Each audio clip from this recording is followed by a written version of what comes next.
proposta de Jesus Cristo? É uma proposta de amor, é uma proposta de perdão, é uma proposta de amar os inimigos, é uma proposta de anunciar a boa notícia e também denunciar as injustiças. Então, imagine só. Tem determinadas coisas que, se a gente for cristão, de fato, vão querer nos matar, não é? Talvez não matar de dar um tiro, ou com faca, ou com armas, né? Mas deixa a gente de lado, né? Destrói de alguma forma. O que é isso? Isso não é uma divisão? Então, o que Jesus quis dizer com o evangelho de hoje é simplesmente dizer assim, olha, vocês querem me seguir?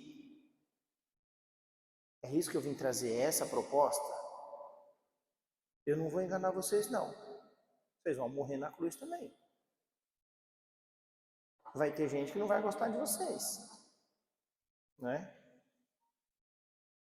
Vai ter gente que vai desprezar vocês. Ele mesmo disse em outro texto, quem deixar pai, mãe, irmão, por minha causa, receberá 100 vezes mais, com perseguições. Então, não é que ele veio aqui e falou assim, não, eu vou lá é para dividir mesmo. Não é isso. É que, naturalmente, seguir o evangelho e seguir a proposta de Jesus Cristo, a gente vai arranjar rolo com um punhado de gente. Por quê? Porque tem muitas pessoas que têm outros interesses. Tem outros interesses. Né? Eu vou dar um exemplo que aconteceu comigo. Eu sou secretário de Finanças da Prefeitura de Catanduva. Fazia uns 5 dias, 6 dias, que eu tinha começado a trabalhar como secretário de Finanças. Chegou um ser lá, falou, eu precisava falar com você. E eu falei, pois não. Aí, eu vou contar o fato, né? Ele falou assim, olha, tem uma nota aí para pagar de uma empresa. E o dono da empresa pegou e falou que se você agilizar o pagamento, eles vão te dar um café. Eu falei, eu como sou besta, né? Eu falei, café? De que marca? Itamaraty? Né? Ele falou, não é esse café não. Né? Eu falei, mas eu só conheço esses. Né? Aí ele falou, não é isso não. E aí ele fez uma proposta indecente, mas eu não demorei 1 milésimo de segundo. Eu falei, não me interessa. Ele falou, mãe, mas como não interessa? Eu falei, não interessa, você não entendeu? Não interessa. Aí ele falou, não, mas você não está fazendo nada de errado, eles estão querendo te dar um presente. Eu falei, não, comigo não. E aí ele pegou e falou assim, ele ficou desbaratinado. E aí eu falei assim, você tem mais alguma coisa para dizer comigo? Então, ó, você me dá licença que eu tenho mais coisa importante para fazer. O que aconteceu? Foi uma única vez, porque uma coisa espalha, né? Falou, não vai lá porque não dá certo. Né? E não dá mesmo. Então, assim, ou você é cristão ou você não é cristão. Eu tenho certeza que um punhado de gente deve me odiar, mas não estou nem aí. Entende? É isso. É essa divisão aí que nós estamos falando. Porque se você for coerente com os seus princípios cristãos, você vai ser desgostoso com um punhado de gente. Vai ser. Não tem jeito. Né? Não tem jeito. Eu vou dar um outro exemplo de uma pessoa que é cristã, mas não é católica. Sabe aquele pastor, esqueci o nome, um de cabeça branca, Cláudio Duarte. E aqui nós estamos fazendo um parêntese, bem parêntese, por causa da pergunta da pessoa que me fez aqui. E um dia, colocaram ele num programa de TV e fizeram uma pergunta maliciosa para ele. Fizeram assim, falaram, o senhor aceita o homossexualismo? Ele falou, não. Nossa, aí já, né, virou um... Pera lá. Pera lá. Veja bem. E aí ele contou uma coisa que as pessoas não pensam dessa forma. Não é que não pensam, não compreendem dessa forma. Ele falou, olha, eu vou contar uma história, disse ele. O meu pai, não sei se a mãe morreu, alguma coisa assim, e o pai dele casou várias vezes, né? E ele falou, e cada vez eu tinha uma família nova. Ele falou, e numa dessas famílias, o filho da esposa do meu pai era homossexual. Ele falou, e eles tinham mais condições. Então, às vezes, eu usava um tênis dele, às vezes eu usava uma camisa dele, isso e aquilo. Ele falou, então, eu não aceito, do mesmo jeito que eu não aceito o divórcio, que eu não aceito o roubo, mas eu amo a pessoa. E aí falou com uma que era homossexual que estava no programa, falou assim, eu não vou aceitar, mas isso não faz a gente ser inimigo. Eu não vou aceitar, mas isso não faz a gente não poder conversar, dialogar. E aí ele disse, eu não vou aceitar, mas isso não impede você de ir lá na minha igreja e ser bem recebido, ser amado. Percebe a diferença? Não. É não e não, ponto. Não tem meio termo. Ah, nesse caso é mais ou menos. Não tem mais ou menos. Ou é ou não é. Goste ou não goste. Mas isso não quer dizer que essas pessoas não têm valor, que as pessoas não possam ser amadas. É a mesma coisa, eu falo assim, não dá para aceitar o divórcio, mas e quem é divorciado? É inimigo de Deus? Não é inimigo de Deus, Deus ama a pessoa. Ué. É a mesma coisa, você fala assim, dá para a gente aceitar um assassino? Não dá para aceitar um assassino. Aceitar, falar, não, tá tudo bem. Não tá bem. Mas ele tem que ser amado como pessoa. E aí eu me lembro de um texto da campanha da fraternidade, se não me falha a memória, de 1996. Eu era adolescente. E eu lembro que eu participava com a minha mãe nessas reuniões de campanha da fraternidade, e tinha uma historinha de uma mulher que visitava o preso, né, todo dia. E ela levava uma fruta, alguma coisa, né, para o preso. E, ok, aí trocou o carcereiro. E era um carcereiro novo e percebeu que essa mulher ia todo dia, sabe? E aí ele falou, nossa, a senhora deve amar muito o seu filho, né? Que está aqui preso e a senhora traz todo dia alguma coisa para ele comer. Ela falou, não é meu filho, é o assassino dele. Entenderam? Ela não aceitava o assassino, mas ela aceitava a pessoa. Ela não aceitava o erro dele, mas ela amava. E assim, vamos falar um exemplo desse. É um amor radical, né? Duro. Não sei se a gente... Bom, eu não sei se eu teria... Se acontecesse isso, que Deus me desse a graça. Mas entende como é que é o negócio? Aí você fala assim, não, você aceita o homossexualismo? Não. Eu não aceito, mas eu respeito a pessoa. Eu não vou maltratar a pessoa. Eu não vou discriminar a pessoa. É uma escolha dele. E aí eu vou dar um outro exemplo para ficar claro. Imagine o seguinte, suponhamos que tem uma moça aqui chamada Joana, minha melhor amiga, e ela chegasse assim para mim e falasse assim, ué, eu preciso te contar um negócio. Estou apaixonado por João, não sei das quantas lá. Aí eu olho e falo, caramba, o João é um traficante, bandido, não sei o quê. E aí eu falo assim para ela, falo, minha filha Joana, sou teu melhor amigo, eu não aceito isso para tua vida, você merece coisa muito melhor que isso. Aí ela fala assim, mas eu amo. O que você faz?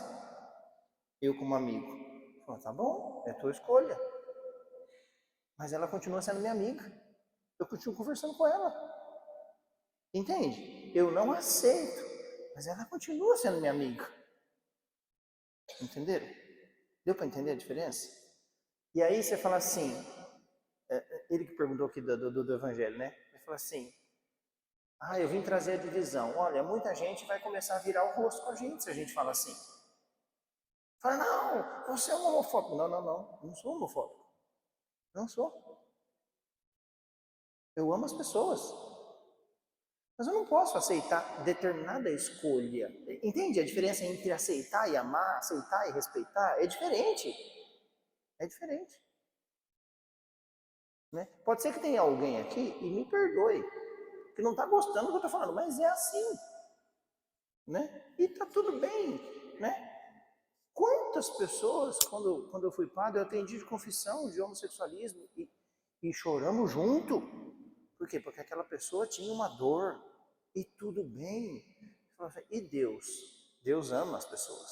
Deus ama a pessoa. Ele não ama o pecado, mas a pessoa ele ama. O pecador ele ama.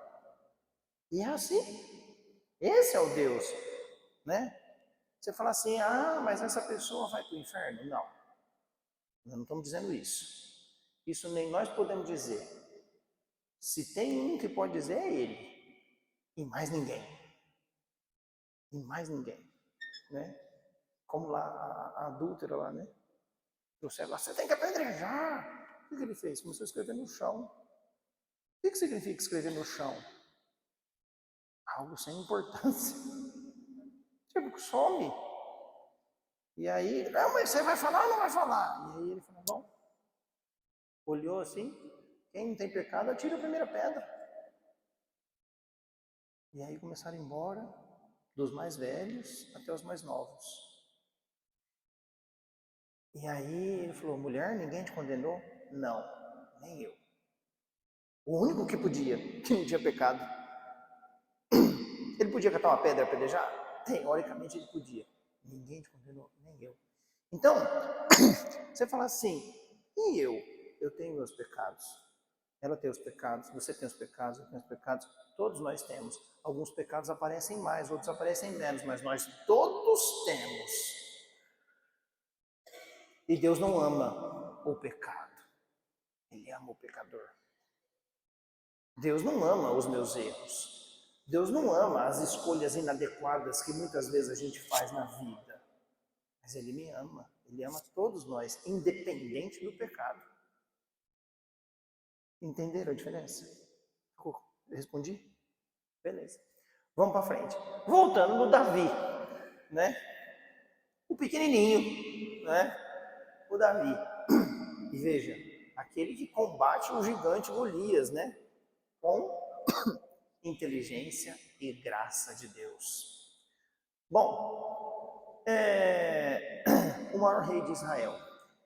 E o Davi, a gente também está falando de pecado, olha que coisa, né? Tem uma história, eu contei, acho que a história do Davi, né? Da Bersabeia, na primeira aula. Não. Veja, Davi, um rei poderoso, com muitas mulheres. Aí ele viu uma mulher tomando banho lá no lugar dos banhos, evidentemente nua. E ele ficou, vamos falar o português claro, babando. E deu um jeito de ter um caso com ela.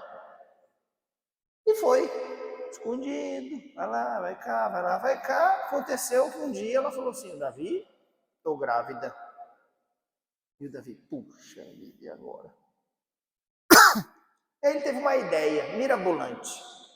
O marido dela chamava Urias e estava na guerra. Ele falou, vamos fazer o seguinte, eu vou trazer o seu marido de volta da guerra e aí você tem uma noite de amor com ele, ficou grávida, tá tudo certo, resolve o problema. Uma mentira. E aí ele trouxe o Urias da guerra. Chegando no palácio, os soldados que estavam abaixo do Urias, tudo ali no palácio. O Urias falou assim, de jeito nenhum, não vou para casa não. Como é que eu vou olhar para os meus soldados? Eles aqui, no chão frio, dormindo, e eu, lá na minha casa, na minha cama, com a minha esposa, não vou, não foi. Deu tudo errado, ficou lá no palácio. E aí, não foi, não teve a noite de amor. Não teve a noite de amor, engravidou que jeito, né? Bom, Aí o Davi falou, não vai ter jeito. Eu vou fazer o seguinte, eu vou colocar ele na frente de batalha, ele morre, resolve o problema, eu tomo ela como minha esposa e tá tudo certo. E assim Davi fez. Aí vem o profeta, falou, Davi, preciso falar com você. Ela falou, pois não, vou te contar uma história. Aí o profeta fala assim para Davi, olha, eu vou contar uma história.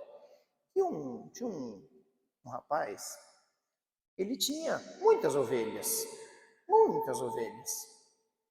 E o vizinho dele tinha uma única, que era a ovelha de estimação dele. Então, como ele ia receber alguém em casa, lá na casa dele, ele ia, né, fazer uma comida diferente. O que esse vizinho fez? Em vez de pegar uma das muitas ovelhas que ele tinha, e matar, e assar, e servir, não, pegou do vizinho, matou e serviu para os convidados. A única que ele tinha, a ovelha preciosa do vizinho. O Davi falou, quem é esse? Tem que morrer esse. Tem que morrer um ser desse. E aí o profeta falou assim, é você, Davi. Você que é esse cara. E o Davi falou, eu? Como eu? Falou, você tinha muitas mulheres e foi pegar do teu vizinho, a única que ele tinha, e ainda matou ele por causa dela. E aí o Davi se arrepende profundamente e diz a tradição bíblica que ele cantou o salmo que a gente canta na quaresma. Tende piedade, ó meu Deus, misericórdia. Na imensidão do vosso amor purificai-me. Lavai-me todo inteiro do pecado e apagai completamente a minha culpa. Salmo 50. Né? E olha que paralelo que a gente pode fazer com isso. Quando você pega os 10 mandamentos, qual é o último mandamento? Não cobiçar as coisas alheias, né? Mulher do próximo. O que é isso? É um desejo. Não é um desejo? É só um desejo. Agora, se você cede a esse desejo, qual é o mandamento anterior?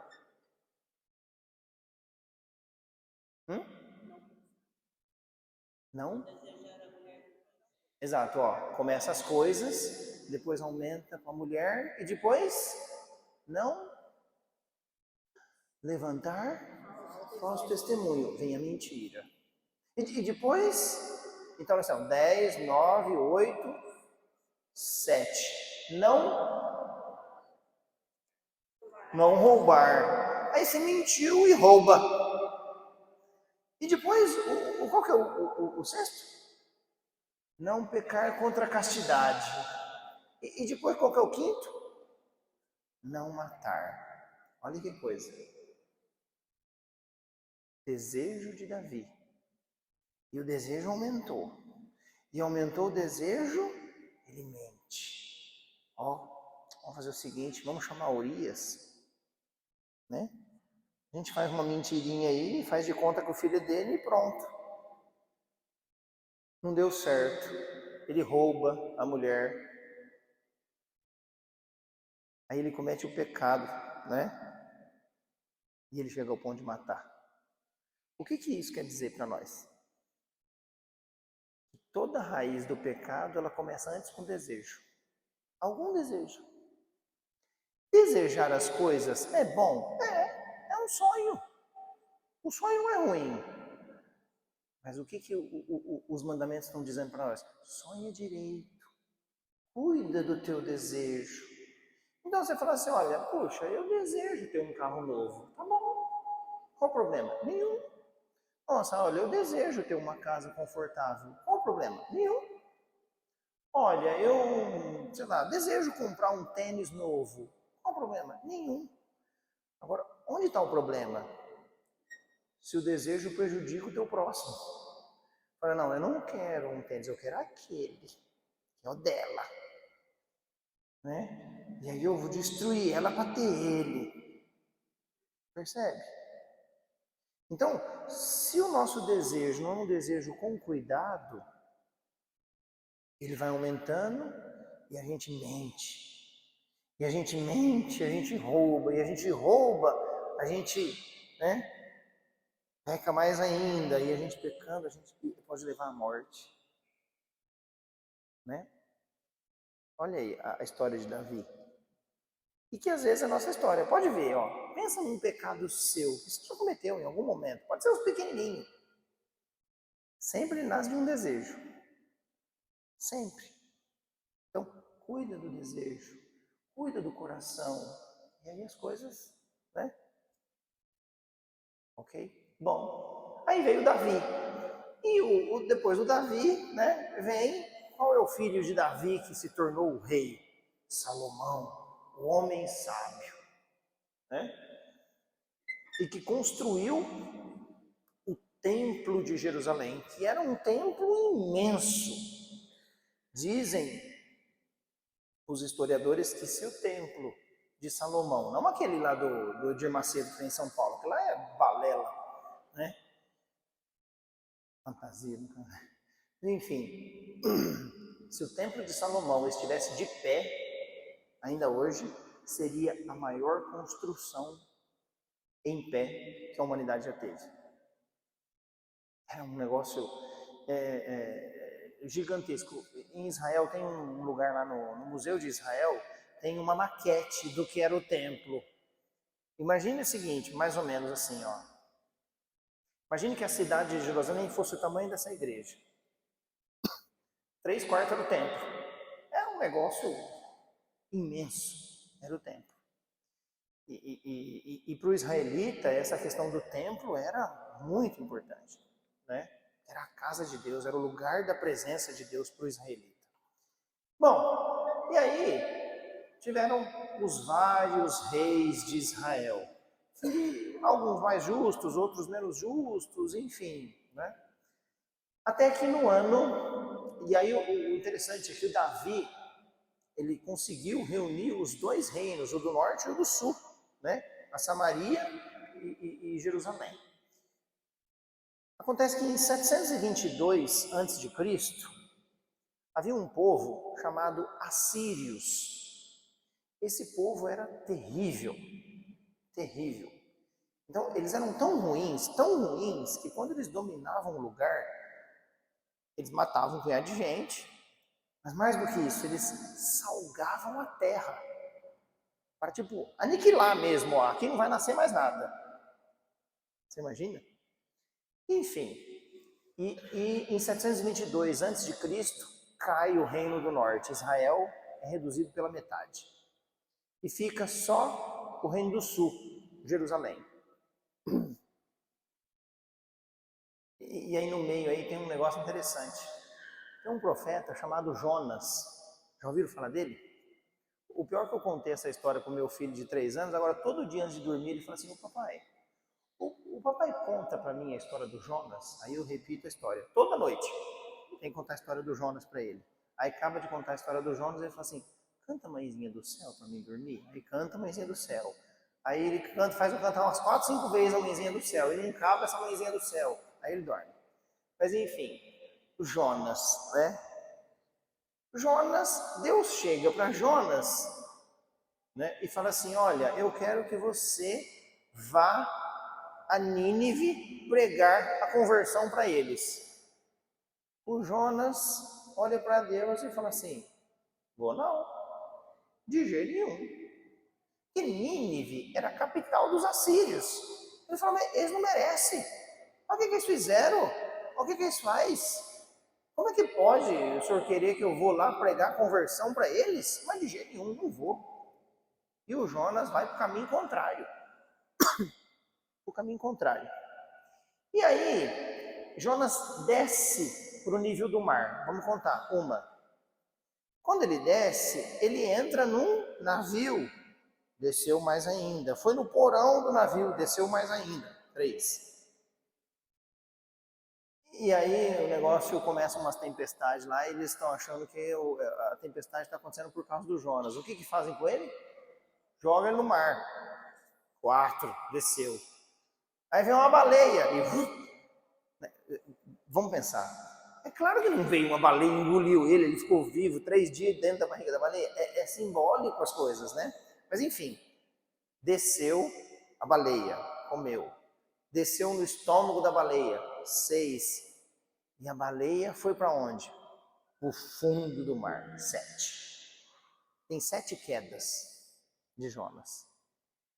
O número 7 na Bíblia significa plenitude, perfeição. Então, desceu com perfeição, desceu com plenitude, foi no mais fundo que ele podia. E aí, depois de 3 dias, e o número 3 na Bíblia também significa parcialidade, não para sempre, vamos dizer assim. Né? Um tempo limitado.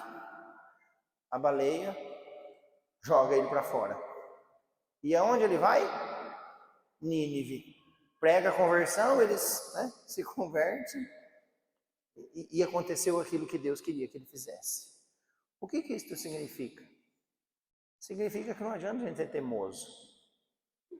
Deus falou para fazer, vai lá e faz. Porque às vezes a gente precisa chegar lá no fundo do poço para começar de novo. A gente, se não foi conosco, a gente tem alguma história dessa de alguém que nós conhecemos. Né? Eu tenho a história do meu irmão. Meu irmão chegou no fundo do poço e começou de novo. Entende? Então, veja como a palavra de Deus é viva, é atual, porque ela fala para o nosso coração, fala da nossa vida, né? Fala da nossa vida.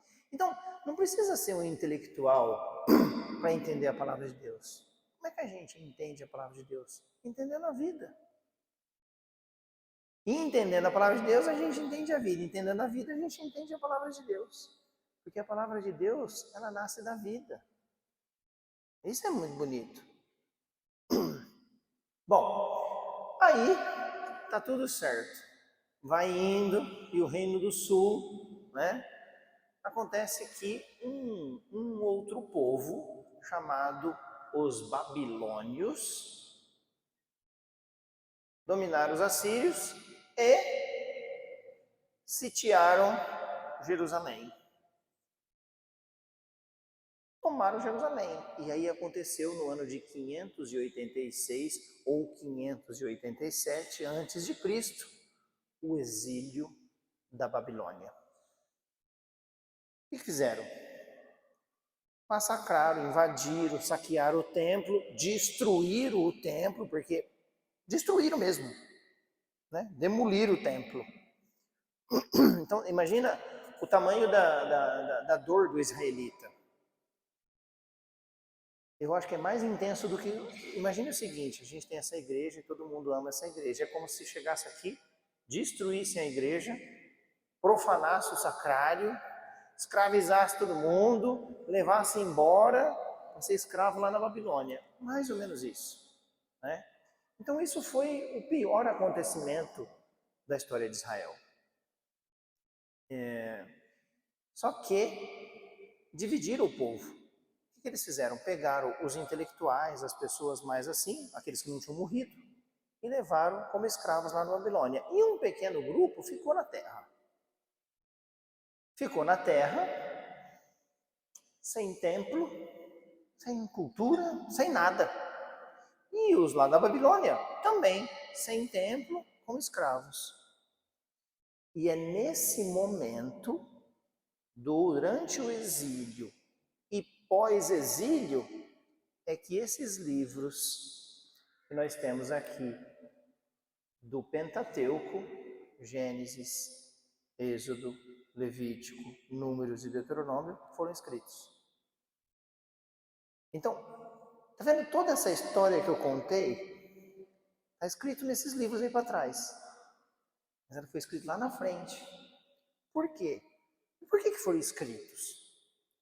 Porque eles precisavam de uma resposta. Por que Deus fez isso conosco? Por quê? Se Deus é tão bom e tão fiel ao seu povo, por que aconteceu tudo isso com a gente?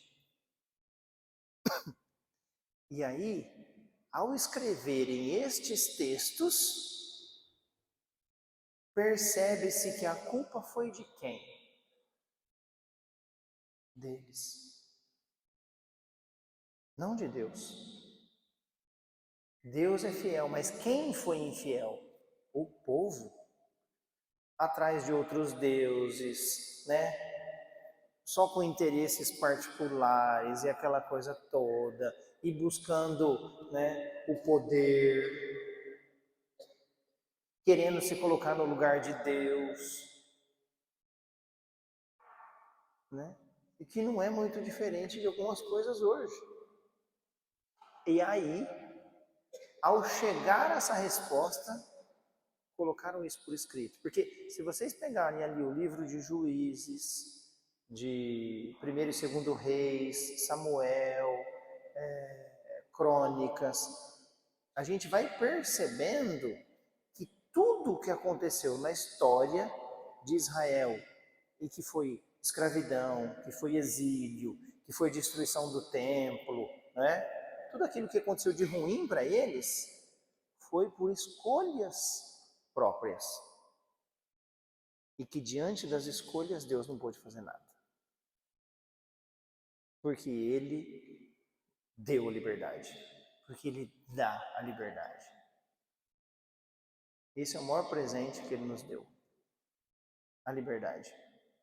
A capacidade de escolha. Aí a gente podia falar assim, Deus correu o risco? Correu. Ele correu o risco de deixar a gente livre. Mas tem um autor francês que diz assim, se Deus sustenta demais, ele fere a liberdade. Se sustenta de menos, fere a criação. Dois bens inigualáveis. E aí o texto diz assim, mas tirar a liberdade das pessoas seria torná-las escravas. Ser amado por escravos significa algo? Quereis que eu ache interessante ser amado por escravos? Um Deus que experimentou ser amado livremente, os servilismos dos escravos não dizem nada. Olha que coisa. Ele corre o risco de que a gente fale não para ele. Mas ele acredita que de alguma forma a gente vai dizer sim. Como ele vai fazer isso? Não sei. Mas um dia eu li um texto de um outro biblista que eu achei interessante a comparação que ele fez. Ele fala assim, olha, veja só, quando um rapaz está apaixonado por uma moça, ou uma moça por um rapaz, mas um deles não está muito afim, então vamos imaginar, o rapaz está apaixonado pela moça, e a moça não está dando bola para ele. O que esse rapaz faz? Se ele está realmente apaixonado, o que ele faz? Ele insiste, ele manda flor, ele conversa com a amiga, fala, dá um jeito de você, né, falar com ela, isso, aquilo. Ele faz de tudo para tentar conquistá-la. E se essa paixão é um amor verdadeiro, normalmente o que acontece? Dá certo. Ele a convence a dar uma chance para ele. E faz com que ela se apaixone por ele livremente. Não é assim? Normalmente é assim. E aí o autor do texto dizia assim, olha, se nós, que somos seres humanos, limitados, temos lá a nossa inteligência, mas diante de Deus a nossa inteligência é nada, né? A gente consegue convencer uma pessoa a fazer aquilo que a gente deseja que ela faça, desde que seja bom. Será que Deus não vai arranjar um jeito de convencer a cada um de nós a amá-lo livremente? Eu acho que sim. Como que ele vai fazer isso? Vou responder como um professor que eu tive. Pergunto para ele. Não dá para a gente saber como é que ele faz isso, mas em algum momento, de algum jeito, eu acredito que ele vai nos convencer a escolhê-lo e amá-lo livremente. Enfim, E aí, o povo de Israel, escravo lá no Egito, na Babilônia. Aí tem um outro povo chamado Persa, que foi um dos maiores impérios da história. Não chegou a ser o maior, mas foi um dos maiores. Tinha o imperador chamado Ciro, o rei da Pérsia. E o que Ciro faz? Vai lá e domina os babilônios. E ele, muito esperto, chega para os israelitas e fala assim: olha, eu sou bom. É claro que não fala isso do jeito que eu estou falando, né, na Bíblia, mas eu sou bom. Então eu vou fazer o seguinte: o que vocês querem? A gente queria voltar para a nossa terra. Tá bom, pode voltar. Eu não vou fazer vocês ficarem escravos aqui. O que mais vocês gostariam? Olha, a gente perdeu o templo. Nossa, isso faz tanta falta para a gente. É claro que não fala desse jeito que eu estou falando, eu estou traduzindo aqui, né? O que o Ciro fala? Não tem problema, eu vou construir um templo para vocês. Aí os israelitas olham e falam: puxa vida, vai nos libertar, vai deixar a gente voltar para nossa terra e ainda vai construir o templo? Ah, não tem um mundo melhor. Só que o Ciro fala assim: não tem problema, vocês voltam para casa, vivem livres, eu construo o templo, vocês só pagam imposto para mim. Tá tudo certo. Inteligente. Por quê? Ele deu o que eles mais queriam: liberdade e o templo. Pagar imposto, né, para quem era escravo, não tinha templo e não estava na terra, não tem problema, a gente paga o imposto que você quiser. E além disso, ele ficou bem visto pelos israelitas, que não iam causar revolta. Olha que homem inteligente, né? Se era justo ou não era, é outra história, mas que ele era inteligente, ele era. Acabou com a possibilidade de rebelião, né? E deixou eles felizes, pagando imposto. Bem, e assim foi. Aí surge um outro personagem na história, chamado Alexandre Magno, Alexandre o Grande, um dos maiores conquistadores da história da humanidade. Dizem que ele só não construiu o maior império da história porque ele morreu cedo, morreu com 32, 33 anos. Porque se ele tivesse vivido mais, ele tinha dominado o mundo. E aí, ele estava dominando tudo. E é chamado o processo do helenismo, a implantação da cultura grega no mundo que tinha ali. Só que como ele morreu, o que aconteceu? O reino dele foi dividido entre os seus generais. E a região ali de Israel, tinha um general, nome bom para colocar nas crianças. Ele chamava assim, ó, Antíoco IV Epífanes. Imagina, nome bonito pra caramba, né? Antíoco IV Epífanes. E esse general era doido, varrido. O que ele fez? Ele invadiu Israel, Jerusalém, invadiu o templo, saqueou o templo e colocou uma estátua de Zeus, o deus grego, dentro do templo. Então você imagina o tamanho da profanação para o israelita. E aí, nessa época, é que tem e nasce o livro dos Macabeus e a revolta dos Macabeus. Então, o pai dos 3 irmãos Macabeus, chamado Simão, foi lá.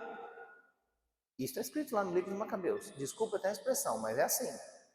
Picou o general, o soldado, não o antigo, o guarda que estava lá, picou ele dentro do templo, em cima do altar. Aí virou começou a revolta dos Macabeus. E aí, o primeiro irmão Macabeu, o que ele queria? Simplesmente a liberdade religiosa. E conseguiu. Conseguiu a liberdade religiosa. Aí o segundo irmão falou, olha, já que a gente conseguiu a liberdade religiosa, nós queremos a liberdade política, econômica. E foi lá e, revolta, conseguiram ficar independentes. Aí o terceiro irmão falou, olha, se a gente conseguiu a liberdade religiosa, a liberdade política e econômica, vamos expandir o território. E expandir o território de Israel. E essa foi a única época dali para frente, mais ou menos uns 70, 80 anos, a única época na história de Israel que eles viveram em paz. Ficou aí uns 70, 80 anos em paz. Não tinha guerra, não tinha nada. E vale lembrar que por que essa região é tão cheia de guerra? Porque eles chamam de meia lua fértil. Então, se você pegar o território ali de Israel, imagina que faz uma meia lua assim. Nessa faixa de meia lua é o lugar de passagem de tudo quanto é lugar. Segundo, é um lugar que pega ali a região da Galileia, onde tem água. Tem o Mar da Galileia, enfim, a nascente do Jordão. Então é um lugar cobiçado por todo mundo. Enfim, ficaram em paz nesses tempos. Aí surge de novo os assírios ameaçando os israelitas. Mas também os israelitas souberam que eles também estavam ameaçando os romanos, que ainda não era todo o império romano que, né? Mais uma vez, o que os israelitas fizeram? Trocaram Deus pela força humana. Foram lá, conversaram com os romanos, de que jeito? Olha, eles estão ameaçando a gente, estão ameaçando vocês. Os israelitas sabiam que eles não podiam com os assírios. Os romanos, mais ou menos, na época. Então falaram assim, olha, vamos fazer o seguinte, vamos unir nossas forças, assírios não, israelitas e romanos, e a gente acaba com os assírios e aí cada um para o seu lado, tá tudo certo. O que os romanos fizeram? Beleza, vamos reunir. Reuniram, foram lá, acabaram com os assírios. Acabou, não é que acabou, né? Terminou a ameaça. O que vocês acham que aconteceu? Os romanos falaram assim, agora é nossa vez. Foram lá e dominaram Israel. E aí nós estamos chegando perto de Jesus Cristo. Então, quando Jesus nasce, quem domina o território de Israel? Os romanos. Jesus nasce sob domínio romano, não é? E aí, veja que a gente passou toda a história de Israel até o nascimento de Jesus. E aí, depois, dali para frente, começa o Novo Testamento.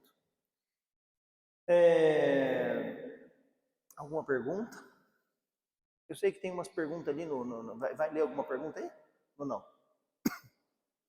Vai ler? Não? Pergunta? Pergunte. Boa pergunta. A espera do Messias começa quando? Desde sempre. Desde sempre que eu digo assim, né?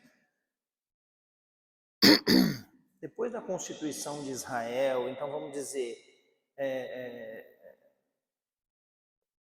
vamos pensar assim, até antes do exílio, depois do exílio ali, havia a esperança de um Messias. Que Messias se esperava? Se esperava um Messias, rei, poderoso, que fosse libertar Israel de todo o domínio político de qualquer povo, né? Tanto que, quando Jesus começa a sua vida pública, o que os apóstolos que estavam com ele falavam? Senhor, vamos? Jesus com certeza devia coçar a cabeça assim, né? Ah, meu Deus do céu, não entenderam nada, estão comigo, não entende nada. Aí, outro exemplo. Tem um determinado momento lá que Jesus está com os seus apóstolos, discípulos, né?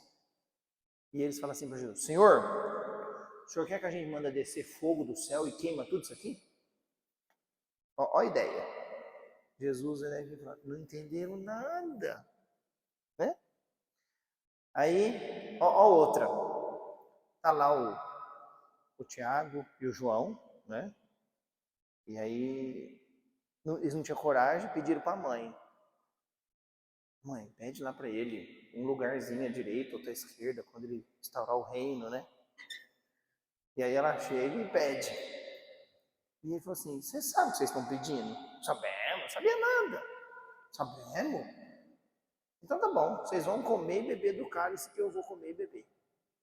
Era a morte, né? Não tinha entendido nada. Aí os outros, bravo, louco da vida, mas louco da vida por quê? Porque eles queriam fazer a mesma pergunta, eles queriam a mesma coisa, poder. Aí Jesus morre, eles ficam tudo triste, ressuscita. Aí está lá nos Atos dos Apóstolos, capítulo 1, versículo 5 a 6. Aí eles chegam para Jesus e falam, Senhor, isso já tinha morrido, ressuscitado. Senhor, vamos falar a verdade, é agora. O senhor vai fazer agora? Porque nós estamos esperando desde não sei quanto tempo atrás, aí o senhor não fez nada, agora que o senhor vai instaurar o reino. E aí Jesus fala assim, olha, não cabe a mim saber nem a hora, nem o momento, mas só o Pai que está no céu.